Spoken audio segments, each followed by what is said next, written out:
محکمہ موسمیات نے ملک کے بیشتر علاقوں میں تیز ہواؤں اور گرج چمک کے ساتھ موسلادھار بارش بعض مقامات پر ژالہ باری کا امکان ظاہر کرتے ہوئے الرٹ جاری کر دیا۔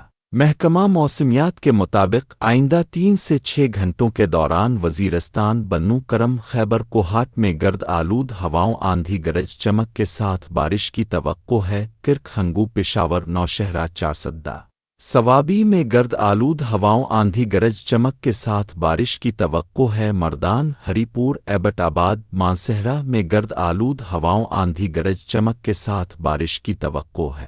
موسم کا حال بتانے والوں کا کہنا ہے کہ کشمیر، مری گلیات میں گرد آلود ہواؤں، آندھی، گرج چمک کے ساتھ بارش کی توقع ہے۔ اٹک، تلہ گنگ، چکوال، میاوالی اور گردونوا میں گرد آلود ہواؤں، آندھی، گرج چمک کے ساتھ بارش کی توقع ہے۔ بعض مقامات پر ژالہ باری کی بھی توقع ہے۔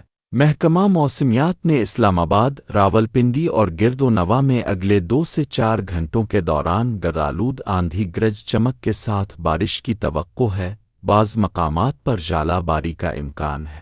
اس سلسلے میں شہریوں کو غیر ضروری سفر سے گریز کرنے، محفوظ مقامات پر رہنے، جبکہ خراب موسم کے پیش نظر احتیاطی تدابیر اختیار کرنے کی ہدایت کی گئی ہے۔